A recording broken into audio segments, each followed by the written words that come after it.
Welcome, ladies and gentlemen, to another video into the realm of Alien Romulus. So, we're here today to look at a few things, actually. There is a brand new look, I guess, of the alien, the Xenomorph, that is going to be in Alien Romulus.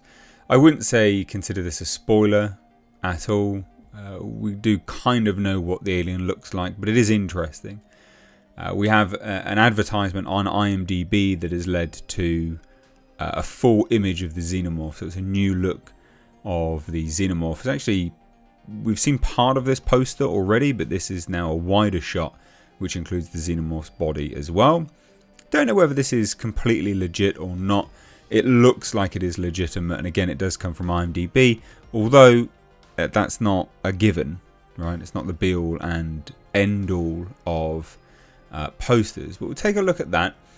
And then also, ladies and gentlemen, we'll take a look once again at the Cinemacon footage, and I just want to give my thoughts on that and kind of what it means moving forwards, and how I'm viewing that in respect to the movie, and why it gives me extra hope. Also, again, there's more. The Xenomorph Head popcorn bucket has been leaked, which is again going to be something for Alien Romulus, and you know what, it looks bloody great. They don't do these things in the UK. If they did, I know it sounds lame, but that's something I would actually buy. I would genuinely buy it. So let's take a look at this image first, which you can see on the screen right now, and this is the full Xenomorph body from the poster. Now, we've already seen half of this image. Again, ladies and gents that have seen some of the imagery that's been coming out for Alien Romulus, we would have seen the sort of cropped image of the lower half of the Xenomorph's jaw. It was a promo image which 20th Century Studio had used before.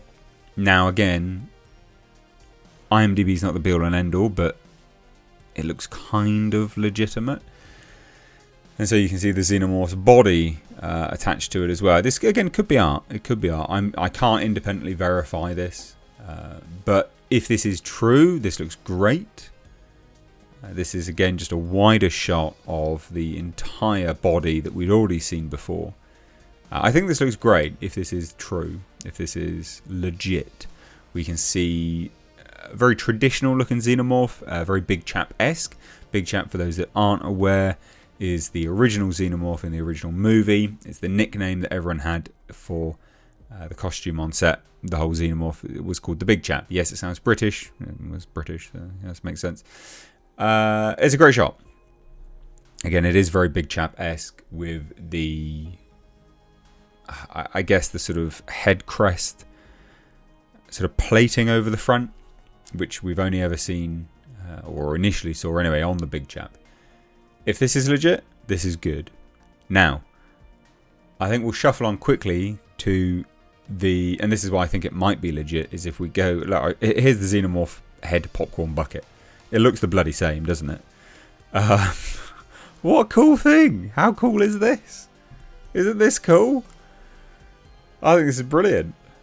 So this is just a weird promotional thing that theatres do nowadays, is that they will make a popcorn bucket out of things. I mean, last we saw the Dune Part 2, which looked really bizarre. Now we've got a Xenomorph one. I think this is cool. If this is an actual popcorn bucket, this is great. This is from the Garfield Movie News account on Twitter. I think it looks really cool. I think this is brilliant. I mean, I'd buy it. Would you? Would you buy it? Let me know down below. I'm very, very curious to hear. And last but not least, let's discuss the Cinemacon footage once more, because this gave me a lot of confidence for the movie, and I know there's a lot of naysayers out there. You're more than entitled to your skepticism for the movie, but this really excited me and it made me really, really confident. So I've already covered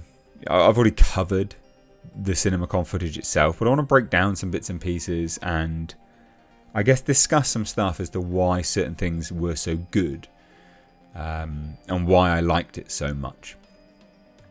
So the Cinemacon footage starts out with the crew being stuck in a flooded room. There's water up to their knees. They don't realise they're actually in the middle of an incubation room. There's dozens of alien pods holding facehuggers above them.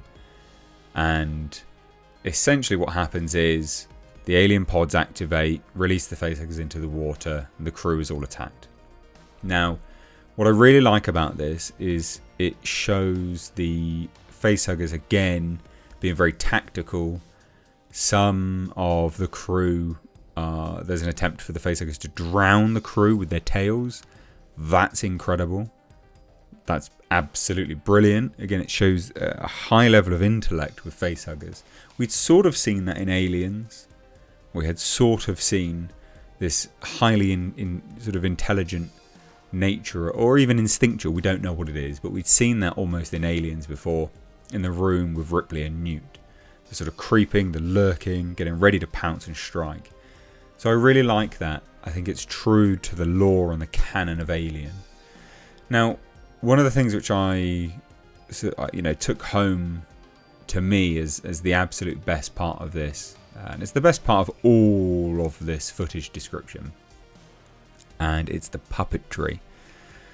So in the description it literally says, the majority of the facehuggers are noticeably brought to life through practical puppetry, giving the scene a tangible sense of urgency. Now that is really important. It's really important because that's also something which is taken away, is also added, in terms of the commentary about the chest burster scene.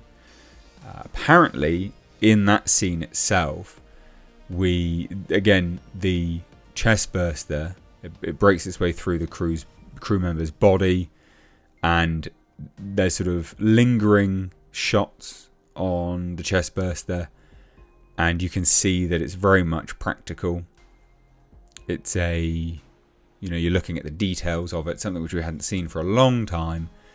And it's not that practical effects is new to the Alien franchise. They've even had it in Alien Covenant and Prometheus, right? We've had practical VFX, but what they tend to do is CGI over the top. And what I'm reading here from the footage description is it's predominantly practical VFX. They even say the footage ends with a montage of other moments from the film, including our first look at the full body of an adult xenomorph, which looks like an actor in a practical suit more than an animatronic. And that's good because, even the Neomorph, they CGI'd over the top of the Neomorph, for goodness sake. So what I read here with the footage is just an attention to detail, the sort of homage and respect paid to the previous films, but also the respect paid to the fans. So I love all of this. I think this is brilliant. Really, really, really good. And I can't wait to watch this. I'm very excited. So there you go, a few things, but what do you think? Let me know down below in the comments. If you're new here, do hit subscribe, turn the bell notifications on. Cheers, take care, bye bye now.